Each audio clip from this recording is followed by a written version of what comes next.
వింటం లేదా? నీతికి దుర్నీతికి ఏమైనా సంబంధం ఉంటుందా? ఉండదు కదా. నీతి వేరు, దుర్నీతి వేరు. నీతి ఎప్పుడు మంచిని కోరుకుంటూ ఉంటుంది, అది దేవునికి సాదృశ్యం. దుర్నీతి చెడ్డ సాక్ష్యాన్ని కోరుకుంటుంది, చెడ్డ పనులు కోరుకుంటుంది, అది దుష్టునికి సాదృశ్యం. ఇప్పుడు ఒక దుష్ట సంబంధి, ఒక ఆత్మ సంబంధి కలిసి ఉండగలుగుతారమ్మా?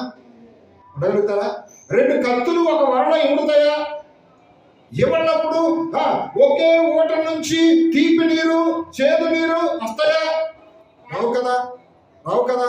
అలాంటప్పుడు చూడండి, ఇక్కడ ఖచ్చితంగా మాట్లాడుతున్నాడు దేవుడు, మీరు విశ్వాసులతో జోడిగా ఉండకుడి అంటే ఎవరి గురించి మాట్లాడుతున్నాడు? మీరు అవిశ్వాసులతో జోడిగా ఉండకండి. మీరు విశ్వాసులు అనుకోండి, మీరు విశ్వాసులు అనుకోండి, అవిశ్వాసులతో మీరు ఎలా ఉండాలి? మా నువ్వు నేను ఒకటే అని రాసుకుని కూర్చొని తిరుగుతారమ్మా? విశ్వాసి విశ్వాసే, అవిశ్వాసి అవిశ్వాసే. నీకు చేతనైతే నీ విశ్వాసం బట్టి ఆ అవిశ్వాసిగా ఉన్న వ్యక్తిని మార్చడానికి ప్రయత్నం చేయి. నువ్వు ఎంత ప్రయత్నం చేసినా అతనిలో ఆమెలో మార్పు లేనప్పుడు నీవుగానే ఉండు, నేనుగానే ఉంటాను అన్నట్లుగా నువ్వు వేరుపరుచుకుంటూ ఉంటే తప్ప ఇద్దరు కలిసే ఉండి మన ఇష్టం వచ్చినట్లు చేస్తాము అంటే దేవుడు దాన్ని అనుమతించాడు.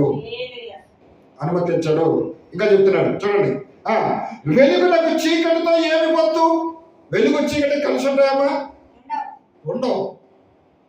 వెలుగు వేరు, వెలుగుని చూడగానే చీకటి అంత దూరం పారిపోదు. వెలుగు ఎవరికి సాదృశ్యము? నిజమైన విశ్వాసకి సాదృశ్యం. చీకటి అవిశ్వాసకి సాదృశ్యం. ఎందుకంటే చీకటిలోనే పాప కార్యాలన్నీ ఉంటాయి, ఆ అవిశ్వాసంలోనే పాపపు లోకపు లక్షణాలన్నీ ఉంటాయి. కాబట్టి ఆ వ్యక్తి వేరు, ఈ వ్యక్తి వేరు. కాబట్టి నువ్వు వెలుగు కాబట్టి నిన్ను బట్టి, నీ ప్రభావాన్ని బట్టి అవతల అవిశ్వాసిగా చీకటిగా ఉన్న వ్యక్తులను మార్పులు తీసుకురావడానికి మనం ప్రయత్నం చేయాలి. కానీ పరిస్థితులు ఎలా మారిపోతున్నాయంటే మనమే వారికిలా మారిపోయే పరిస్థితి వస్తుంది. అంటే మన విశ్వాసం కూడా అవిశ్వాసంలో మారిపోయే పరిస్థితి వచ్చింది అంటే ఇక విశ్వాస జీవితానికి ఏమైనా విలువ ఉందా? అసలు విశ్వాసం అనుకోవడానికి అర్థం కూడా లేదు. ఇంకా చెప్తూ ఉన్నాడు, క్రీస్తులకు బెలియాలతో ఏమి సంబంధము? అవిశ్వాసతో విశ్వాసికి పాలెక్కడిది?